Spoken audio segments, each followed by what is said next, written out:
ॐ शान्ताकारं भुजङ्गशयनं पद्मनाभं सुरेशं विश्वाधारं गगनसदृशं मेघवर्णं शुभांगं लक्ष्मीकान्तं कमलनयनं योगिभिर्ध्यानगम्यं वन्दे विष्णुभवभयहरं सर्वलोकैकनाथम्।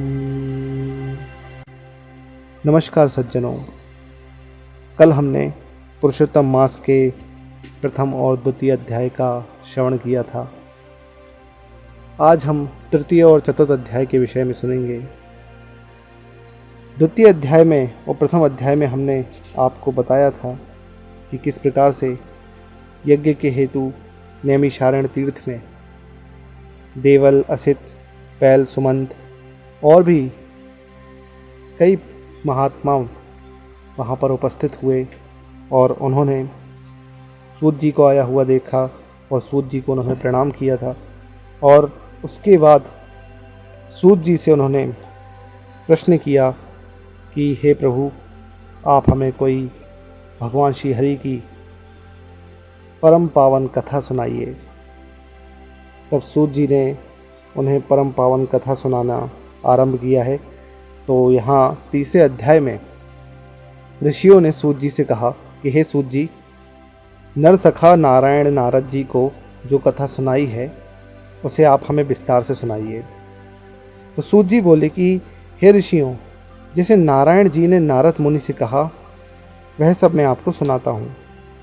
नारायण ने कहा, हे नारद, एक बार धर्मराज युधिष्ठिर को दुष्ट दुर्योधन आदि ने कपट करके जुए में हरा दिया। दुर्योधन के कहने पर उसका जो छोटा भाई था दुशासन ने द्रौपदी के वस्त्र हरण किए और उसे केशों समेत पकड़कर खींचने लगा। तब उसी समय भगवान श्री कृष्ण प्रकट हुए और द्रौपदी की रक्षा की। इसके उपरांत प्रतिज्ञा के अनुसार पांडवों ने अपने राज्य का त्याग किया और त्याग कर काम्यक नामक वन में चले गए। वन में पांडवों ने अनेक कष्ट उठाए। उन दुखी जनों को देखने के लिए एक बार भगवान श्री कृष्ण काम्यक नामक वन में गए। तब अपने निकट भगवान को पाकर पांडव अपने प्राणों को लौटा हुआ अनुभव करने लगे। वे भगवान से प्रेम बेहल हो मिले और भगवान के चरण कमलों को प्रणाम किया। द्रौपदी ने भी भगवान के चरणों की बारंबार वंदना की। भगवान बहुत दुखी हुए और तब भक्त वत्सल विश्वात्मा भगवान श्री कृष्ण धृतराष्ट्र के पुत्र दुर्योधन आदि को भस्म कर डालने की इच्छा से कोप करने लगे। उसी समय अर्जुन, जो भगवान श्री कृष्ण का परम भक्त था, वह भगवान श्री कृष्ण के विभत्स रूप को देखकर कांप उठा। युधिष्ठिर, द्रौपदी, अर्जुन आदि ने भगवान की हाथ जोड़कर यहाँ पे स्तुति की है। और अर्जुन यहाँ पे कहते हैं कि आप जगत की रक्षा करने वाले हो, मैं इस जगत से बाहर नहीं हूँ, आप मेरी रक्षा क्यों नहीं करते? सांसारिक कोप को आप दूर कीजिए, आप तो इन सारी बातों को जानते ही हैं। हे प्रभु, मैं आपके चरणों में प्रणाम करता हूँ। श्री नारायण कहने लगे कि इस प्रकार अर्जुन को करवद्ध विनती एवं बारंबार प्रणाम करने पर भगवान श्री कृष्ण ने अपने क्रोध का त्याग किया है। और सूत जी कहने लगे कि हे ऋषियों, तब पांडवों ने भी संतोष माना और उनके भयभीत मुख फिर से खिल उठे। श्री नारायण भगवान नारद जी से बोले कि फिर अर्जुन ने भगवान श्री कृष्ण से ठीक यही प्रश्न किया जो आपने मुझसे किया है। तब श्री कृष्ण ने 2 घड़ी ध्यान किया और पांडवों के हित के लिए इस प्रकार वचन बोले। श्री कृष्ण ने कहा, हे राजन, आपने जो यह अनोखा प्रश्न किया, इसका उत्तर देने में मैं अपने को समर्थ पाता हूँ। चैत्रादिक मास, टूटे हुए पक्ष, नाड़िकाएँ, याम, त्रियाम, ऋतु, मुहूर्त, अयन, उत्तरायण, दक्षिणायन, वर्ष, युग, परार्ध, अंत और इनसे भी परे नदी, समुद्र, झील, कुएं, बावड़ी, पल्लव, लता, वृक्ष, औषधि, बांस वृक्ष, वनस्पति, पुर, ग्राम, नगर, पर्वत आदि सबके सब मूर्तिमान हैं और अपने अपने गुणों के कारण ही पूज्य हैं। इन सब में कोई नहीं जो अपूज्य हो और स्वामी रहित हो। हे पांडुपुत्र, इनमें एक समय अधिक मास की भी उत्पत्ति हो गई। लोग उसे अनाथ, स्वामीहीन, निंदनीय और अपूज और मलमास, रवि संक्रांतिहीन आदि नाम से पुकारते थे। शुभ कर्मों के लिए इसे त्याज्य कहकर निंदा की गई।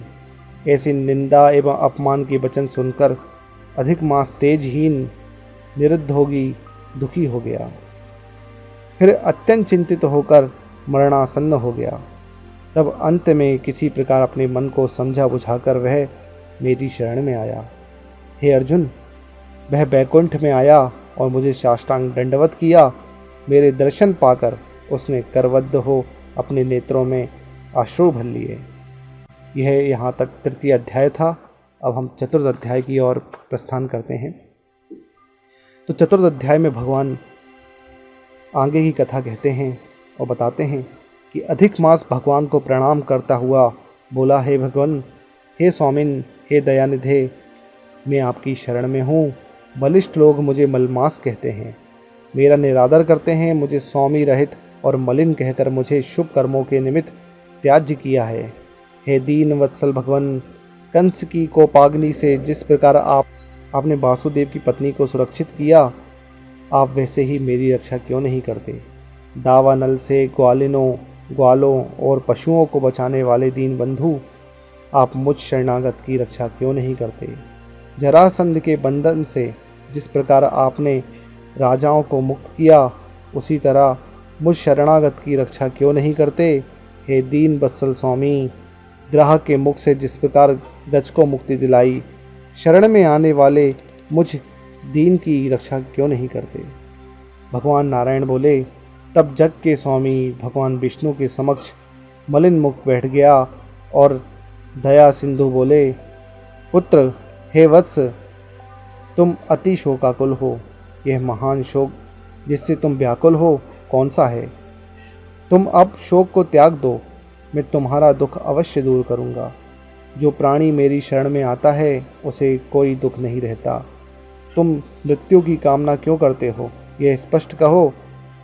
तो नारायण ऋषि यहाँ पे नारद जी से बोले कि भगवान के ऐसे वचन सुनकर मलमास ने दीर्घ श्वास लेकर कहा, हे भगवान, आप आकाश की भांति संपूर्ण विश्व को व्याप्त हैं, आपसे छिपा क्या है। आप चर अचर सब में व्याप्त हो। आप सर्वसाक्षी, विश्वद्रष्टा एवं निरंजन निराकार रूप में सब प्राणी आप में ही निवास करते हैं। क्षण, लव, मुहूर्त, दिवस, रात्रि, पक्ष, मास आदि सभी अपने अपने स्वामी से आदेश पाकर सदा निर्भय होकर आनंद मग्न रहते हैं। परंतु मेरा कोई स्वामी नहीं है, मेरा कोई नाम नहीं है, मेरा कोई आश्रित ही नहीं है। इसी से देवता मेरा निरादर करते हैं, शुभ कार्यों से मुझे निषिद्ध कर रखा है। ऐसे सर्वजनों से निरादर पाकर मैं अब जीवित नहीं रहना चाहता। नित्य चलने वाला व्यक्ति किस प्रकार सुख से सो सकता है। अतः आप धर्म देखकर जो चाहें सो कीजिए। आप प्रभु हैं, मैं एक तुच्छ जीव हूँ।